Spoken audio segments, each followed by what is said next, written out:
Welcome to the Jiu-Jitsu Oracle's West Coast Trials recap show. In this episode, we're going to break down what happened at the most recent ADCC qualifying event that took place last weekend in Las Vegas. And we're going to split it into three categories. So we're going to talk about the young guns that had great success at the West Coast Trials. We're going to talk about the Tacketts, because both Andrew and William won their divisions. And then we're going to consider whether B Team is becoming a self-fulfilling prophecy, because three of their guys got silver, and obviously the whole vibe, the whole brand of the team is coming second. So, first off, let's get into a discussion about the young guns. Calum, you correctly chose DeAndre Corby as the winner of the male under 66 category. On the women's side, we had Jasmine Rocha win the under 55 bracket, and then Helena Craver win the under 65 bracket. So all three of those athletes are very young. All three did very well at the trials. So Cal, what did you see in these guys, and why did you think they had good tournaments?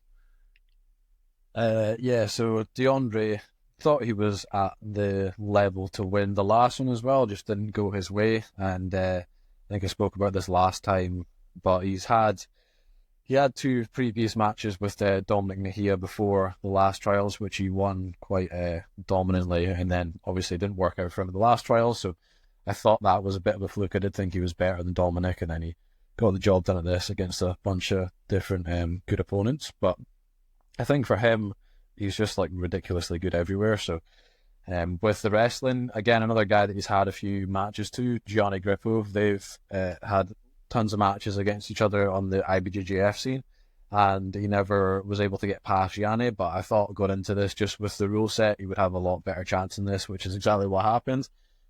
What we saw in the regulation was not too dissimilar to what we kind of seen in the IBJJF matches between the two of them. No real score happening. In that rule set, kind of favoured Gianni because it kind of favours the guard pro a little bit more if you can not get scored on. But for this ADCC rule set, obviously, if there's no score in regulation, it definitely favours the guy with the wrestling advantage. So, yeah, he looked great on the feet as well against AJ Agazarm, who is a really good wrestler himself. He managed to get the back from standing, and then that was the whole match for that. Looked really good on the feet against Keith as well. So amazing wrestling. Amazing passing, and even with the guard as well, some of the matches that he did really want to wrestle in, his guard looked amazing as well, amazing leg locks, so no real weaknesses from him. Was able to kind of conform to his opponent and pick out whatever skill set he felt was going to give him the easiest path to the victory in that match. As well, he's done a ton of competitions in the past year or so, but especially the ADCC Opens as well, so I think that gave him a bit of experience in the rule set. Okay. And then the women, I mentioned Jasmine and Helena. Now, do you see any similarities in what you're saying about DeAndre with Jasmine and Helena?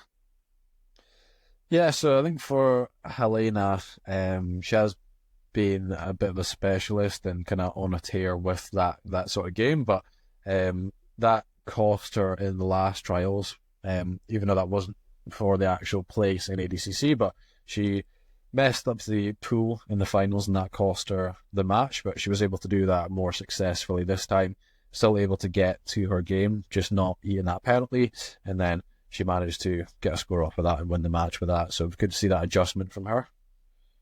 And Jasmine? Jasmine looked really good in all of her matches as well. I think same thing as DeAndre, she's kind of been at the level to win for a little while now, but coming through and getting the victory this time. She did trials in America and Brazil. Yeah. So she has a lot of experience in trials despite being very young. Helena, you touched on, done a lot of the Opens, built a lot of experience. And then DeAndre, obviously, been competing a lot, got a lot of experience. So I think even although they're young, they're very mature in the competition scene. Competition is a skill in itself. So I think if you're young and you can rack up experience at ADCC Opens and trials, you can become very experienced in that rule set despite being very young in years. Also, I thought they were all well-rounded. Like you touched on initially, when Helena was competing, she sat down and got a lot of footlocks, and I thought, oh, we're just going to see this all day.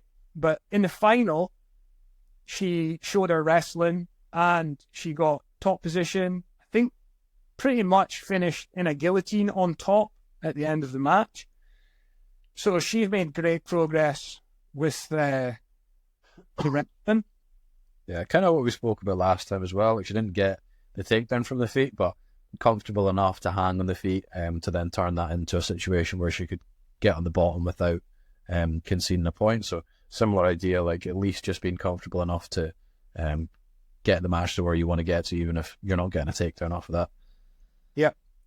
And another thing I'm going to touch on, just because you mentioned DeAndre's ability to take the back, I think in the ADCC rule set, what we saw was, even although points don't score in the first half of the match, if you're on the back when points become live, that's a great place to be, because you can basically take a hook out, reinsert the hook, and then you score 3 points. I think we saw a few athletes do that on the day, like press to get the back quick, and then just do that little adjustment, and then manage to get the points. So I think that's a better strategy than perhaps, mounting someone, because it can be harder to then secure points if you're in the mount. Another strategy I saw a couple of guys use was a secure side control and then just go to knee on belly quickly at the points marker to get a couple of points. But I think taking the back is a great strategy, rather than just trying to kill the first portion of the match and then try and push to take points when the points become live. Did we say that you've got a cold, Calum? No, I don't think so. Apologies if there are any coughs or snotty noises coming out of Calum. He's a cold just now. I also need to do some other housekeeping. People, please like, subscribe, rate, tell your friends, follow us, do whatever you have to do to help the Jiu-Jitsu Oracle channel. That'd be very helpful. Okay, let's push on. Let's talk about the Tacketts. Seeing as we run the William Tackett Scotland fan club, let's talk about William's performance at the trials and his brother Andrew. Calum, what did you think of how they got on?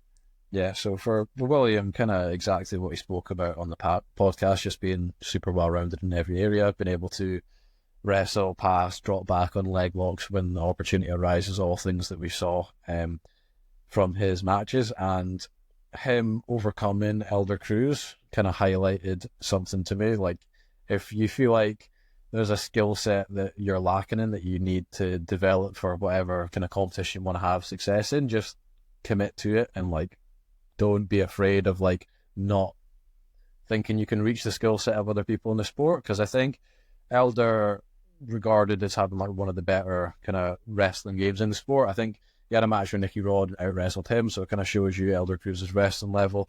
And then in the last trials as well, that's who William lost to and struggled with the wrestling, but it's something Williams worked a lot on, and then he managed to beat Elder this time with the wrestling. So kind of just highlighted whatever the skill set is, if you're willing to put the time into it over a long period of time, you can get to the levels of like even specialists in the sport. So if there's an area that you feel like you really need to kind of work on to get whatever competition success in whatever competition it is, just go for it and stick to it. Yeah, so as Calum touched on, I think we've mentioned every time on the podcast since we spoke to him, but we did an interview with William pre-trials just talking about what it takes to win trials. William won the 77 kilo category previously. This time he won the 88 kilo category, and he ran through what he thinks is important for a competitor on the day and also in preparation to take the title.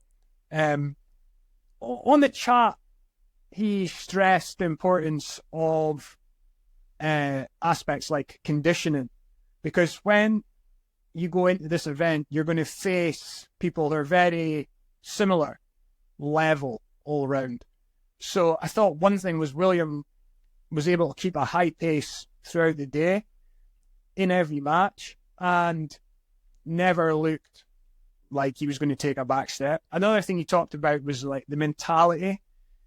And because he pushes himself, then when the match enters places that, could be uncomfortable, he never feels uncomfortable. And I think we saw in the final against J-Rod that there was even a point where J-Rod emerged into a top position in a scramble. And William, there was no panic about him at all.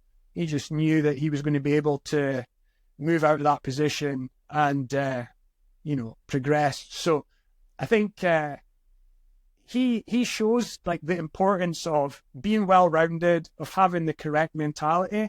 And then if you're an athlete, you need to train like an athlete. So you need to be fit, you need to be strong, your cardio needs to be great. And I think he's a great example of all of those areas. Yeah, I think two big things that come off of the cardio and like having confidence getting out of bad spots is in the match not being afraid to like pull the trigger and not missing out on opportunities. So if you're not confident in your gas tank or you're not confident in your ability to get out of a bad position, there might be an opportunity in the match that might end up in maybe a bit of a scramble or maybe have a small chance of you ending up in a guillotine or your back taken or whatever. And if you're thinking, I don't want to do that because that might get me too tired, or I don't want to do that because there's a risk of the guy getting me in this position, then that's the kind of opportunities that maybe only come through once or twice in a match and that you're just going to miss out on. So I think that's a massive thing, as well as obviously just having the energy throughout the whole match. It's like little opportunities that could just win you the match there and then that you might pass up on if you're not confident in your gas tank or getting out of those bad positions. And William's brother Andrew won the 77 kilo title. We favoured Andrew to win, although we pointed out that he was coming off a back injury. So wanted to see how he looked. And very quickly it was apparent that he was in great form. In the latter stages of the division, beat Andy Varela, beat Oliver Taza, two great victories to take the crown. What did you think of Andrew's performance overall, Calum?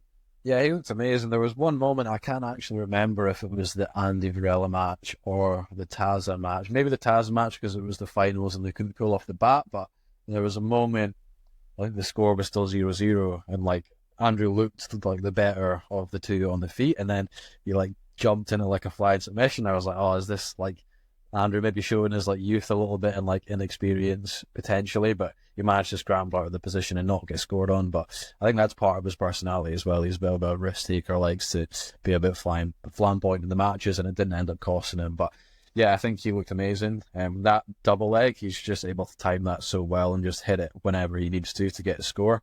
I think that was the biggest thing for him, and then great control on top as well. And when he got taken down, great at scrambling back to his feet and not getting scored on as well. The moment with Andrew, because you get 3 seconds in the ADCC for a position to become established, it was a hairy 3 seconds. I think against, was it Taz or Varela? I can't remember it exactly. It was definitely in a period of a match where he would have got a penalty. Yeah. So regardless, that 3 second bit, there was a moment in an earlier match that we chatted about, DeAndre Corby against Keith Krikorian, and Keith pushed for a single leg in the final and then tried to pull off the single leg, but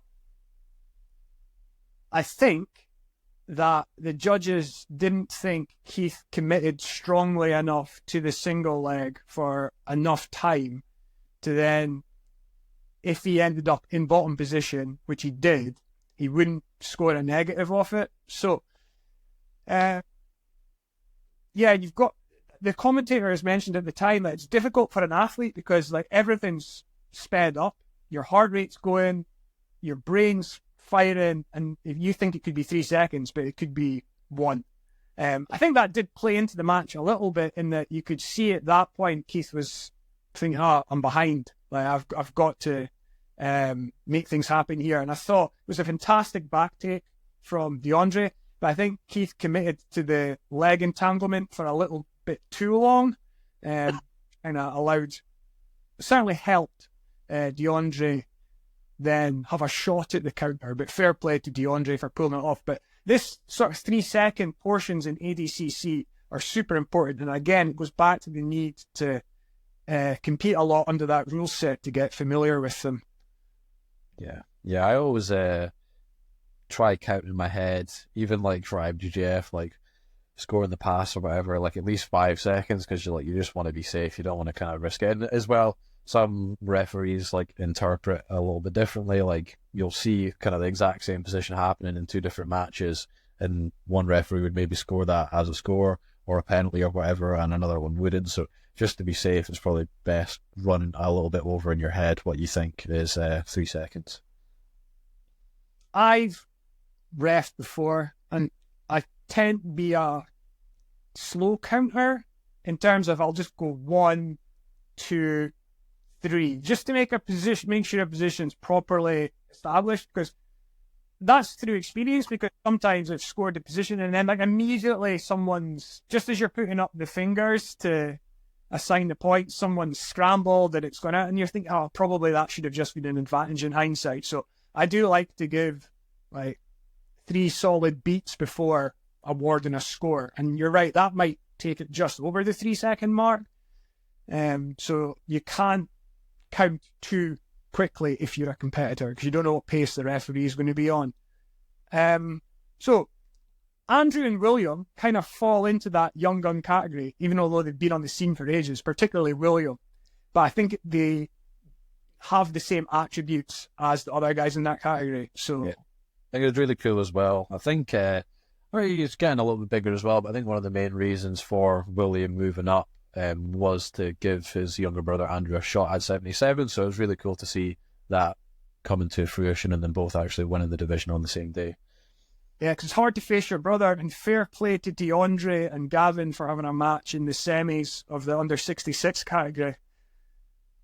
Can't have been easy, and DeAndre ultimately won. And a bit of a shame for Gavin, because like he did so well on the day, and then the step away from getting to the final was to come up against his brother. Hopefully now that DeAndre's won and made it through, maybe he'll do okay at or do really well at the finals and be on the invitee list hereafter, and then Gavin can have a shot at the trials by himself. We'll come back to J-Rod, because we're going to talk about B team's second places in a little bit. A couple of other divisions to talk about where B team came second is the under 99 and the over 99 in the male category. So under 99, Michael Pixley won. Up until the final, looked incredible. A lot of very quick submissions, and then was up against Adam Bradley. This match is quite contentious, or the outcome of it is quite contentious, because I would say Michael Pixley had the best of the match in regulation time, but right at the end of regulation time, Adam Bradley had a deep half. I want to say sweep, but it wasn't scored as a sweep. And it's difficult in ADCC because it's basically the panel of judges will sit and debate as to whether something should score or not. And we don't often hear explanations as to like why something scored and why something didn't. But I've seen a lot of talk that people generally feel that should have been a sweep in Adam Bradley's favour, and that would have allowed him to pull out the victory right in death. Then, in overtime, I felt Adam Bradley had the better of the overtime, even although Pixley had the better of regulation.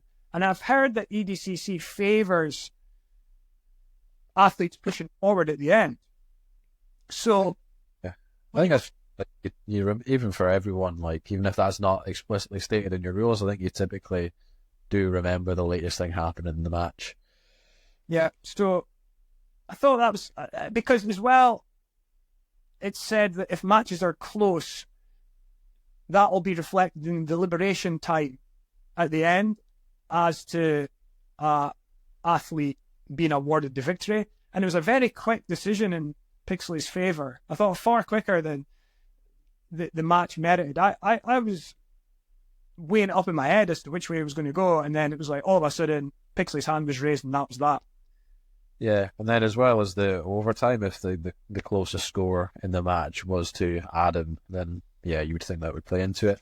I don't know, like obviously ADCC is kind of known for having a really complicated rule set, but I think like the thing is, always said is like, oh, the referees do know the rule set very well, even though it's quite complicated. I don't know, do you feel like there's anything ADCC could do to further clarify the rules or anything like that? Because I feel like there's still quite a lot of confusion, even though ADCC's kind of became the thing in jiu-jitsu for the past 5+ years, but there still seems to be like a lot of confusion around the rule set.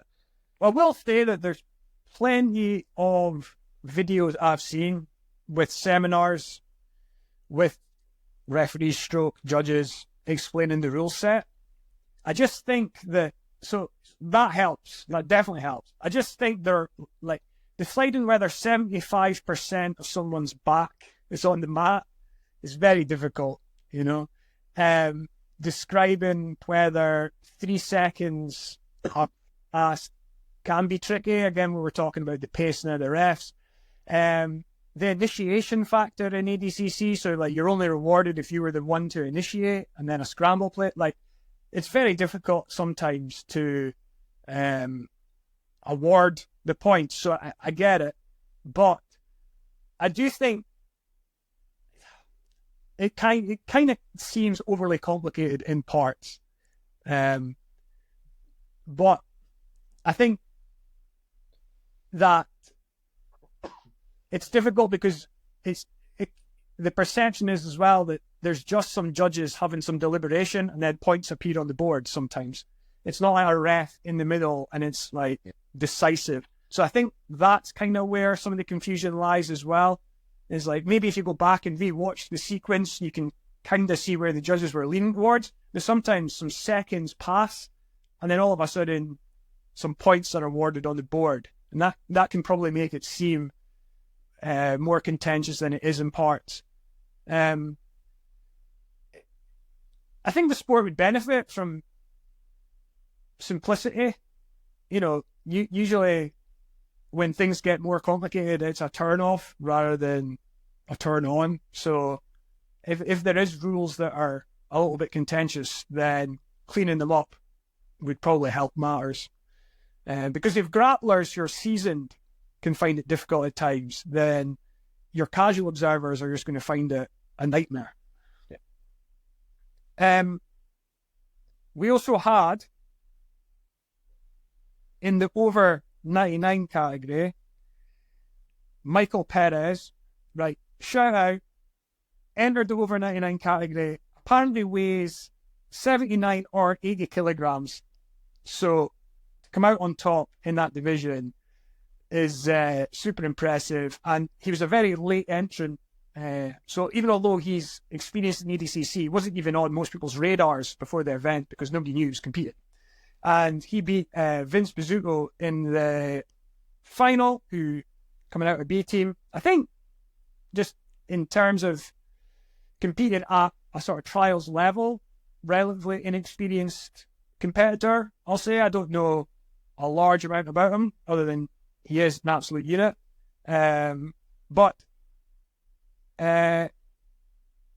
So how does that feed into the narrative, do you think, of is this whole B team becoming a self-fulfilling prophecy? Because we had Bizzuto get silver against Perez, we had Bradley get silver against Pixley, and then we had J-Rod get silver against William. So do you think there's anything there?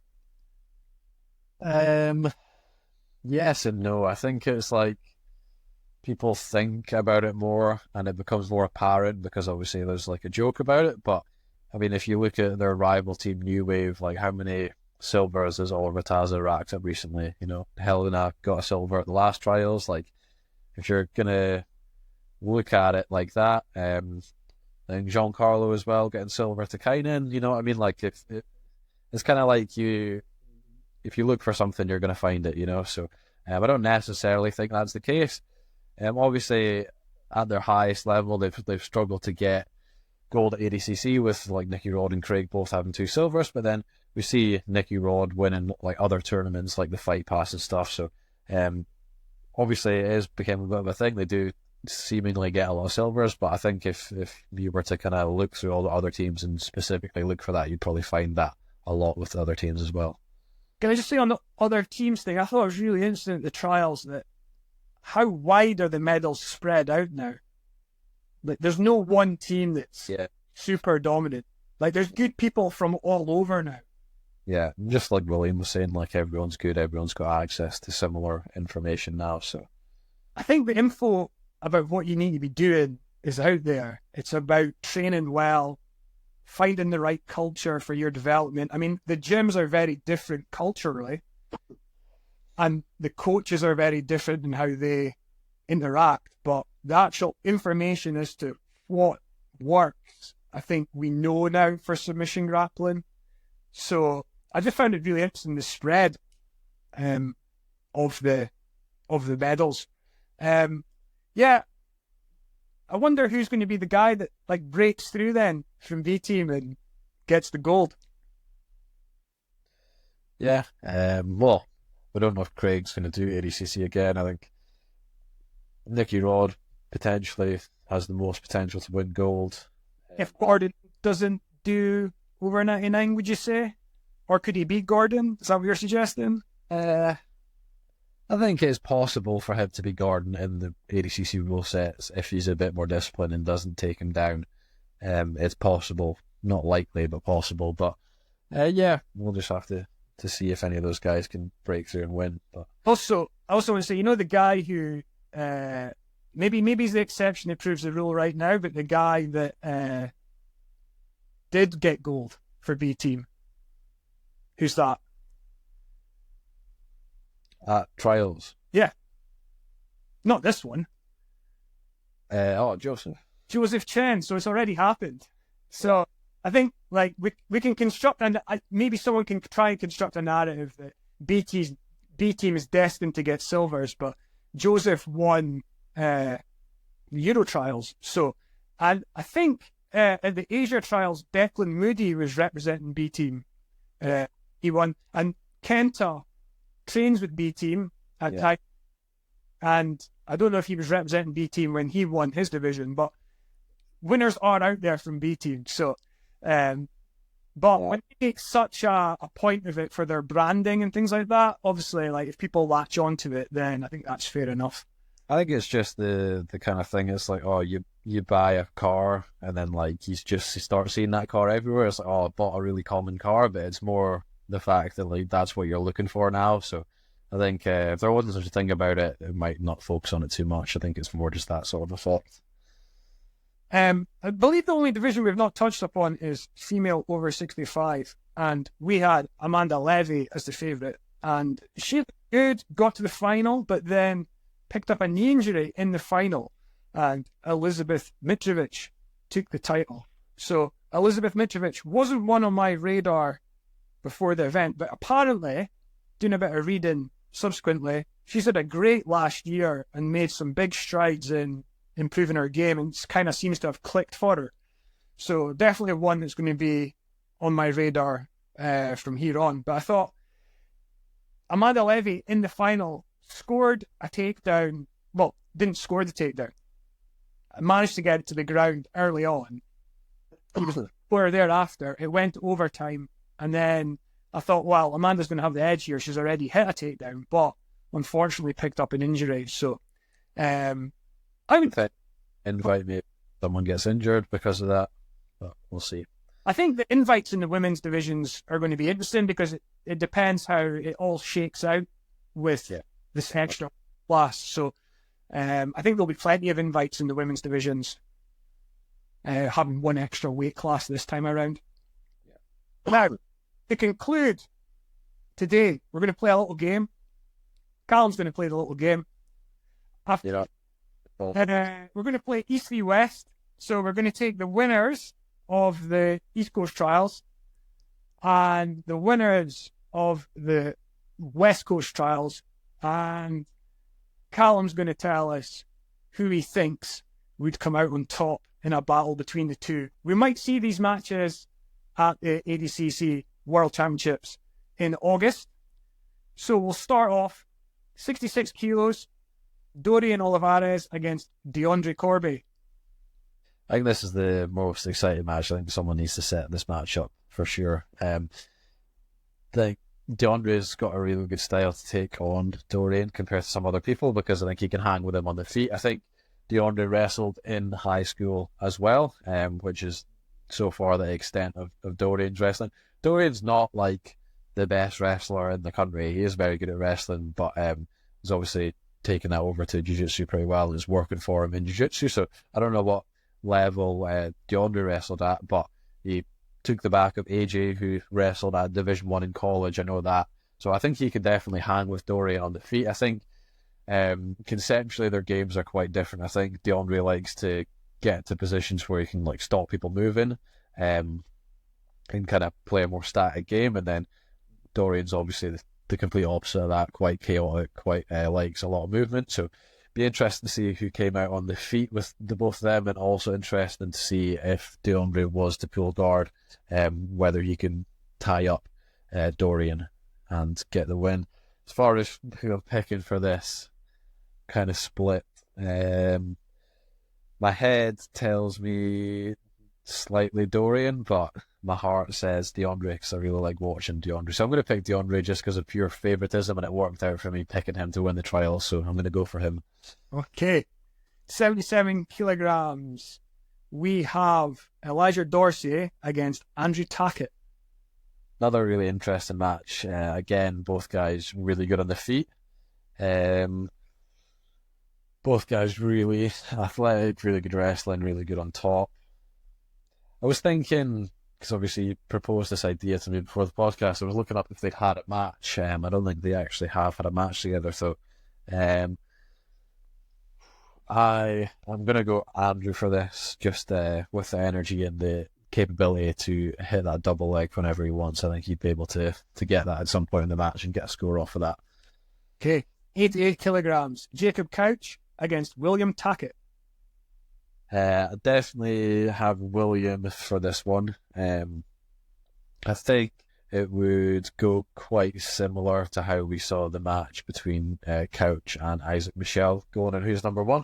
So William and Isaac have some similar things going for them in the fact that they're both very competent in the leg locks, even though it's not necessarily their A game anymore. So I think they have good enough. Not to say that Couch couldn't submit either of them if he got them into a certain position, but I think they're well versed enough in that to not get leg locked. And then big advantage with the wrestling and passing, and their passing style these days is very much like not getting tangled up, which I think we saw Couch struggle with. So just based off of that match that we saw between Couch and William's teammate Isaac, I think William takes that match. I believe Couch has beaten William before, although a good few years ago now. 2021, I think. Another match as well that makes me think that was the match between Owen O'Flanagan and William. I think there's some parallels between Couch's game and Owen O'Flanagan's game, and then William was able to beat Owen quite convincingly in that match as well. Yeah, I think that was the breakout performance from Couch, wasn't it? That tournament in 2021 where he managed to... Was that when he heel hooked Roberto? He managed... there was a tournament and... Yeah. I think the match was against Roberto, and I think it was kind of like number one seed versus like bottom seed, because I think Couch was a replacement, and then he managed to outside heel hook Roberto, and then I think he lost to... Who's the 10th Planet guy? I can't remember. John Black. I think he maybe lost to John Black. John Black got injured. Couch got put back in, and then that's maybe when he beat William. So we're going for William in the 2024 rematch. Okay. Yeah. Under 99, Paul Ardila against Michael Pexley. The Paul Ardila is the guy that I mentioned last time, who runs his own law firm, but literally wins like the first North American trials at under 99 every time. So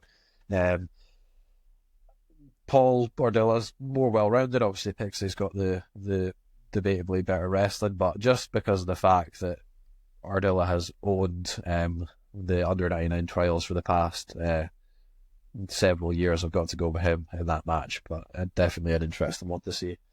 I believe they had a previous match and Ardilla won by heel hook a couple of years ago.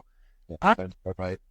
Yeah, so we're going Ardilla, and then the last one, Big Dan Manasoyu against Michael Perez at plus 99.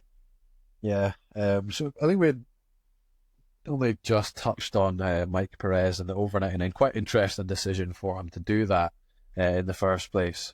I remember him doing IBJJF lightweight for Nogi Worlds a couple of years ago, which is like 73.5 kilograms. So you could even say that he's underweight for 77, and he decides to do over 99. So I wonder why that is. I wonder if he felt like that was an easier division. But I think him at that size versus like one of the biggest guys you see in that division, Big Dan at 6'7", I don't know his weight, probably around 300 pounds. I would assume. Got to go with Big Dan on that. Could potentially see Andrew Tackett-esque performance if he's able to dance around the guard and frustrate Dan. But I think if Dan was to wrestle with Mike Perez, I don't really see Mike Perez beating him, and then he could potentially even leg lock him as well if he was to play guard against him. But I'm definitely going Big Dan in that match. So West beats East 3-2 in our little game there. All of those could be matches at the finals in August. On that, I think it'll be really interesting to see how the seedings work at the finals as well, because I think we're going to get some invitees who have lost to trials winners. I think the caliber of some of the trials winners is really, really high. And off the top of my head, tend to think like the trials winners get seeded lower than the invitees a lot of the time, but I think it'll be interesting to see how the brackets all shake out this time. Yeah. Also, I believe the next big match that will be worth talking about, just because you mentioned him on the podcast, is Isaac Michel against Ty Rutolo, and they have a battle coming up pretty soon in One Championship. Am I right? Yeah, that's the one. I just wanted to flag that up because that will be a future Oracle podcast that will be worth tuning in for, and we'll give our thoughts on that. Other than that, that's the West Coast Trials recap. If you've not seen any of the action, there's plenty of it on Instagram. Obviously on Flow Grappling, so you can subscribe to that and watch all the footage from an exciting weekend. But for now, we'll let Calum go and recover from his cold, and we'll speak to you again in a while.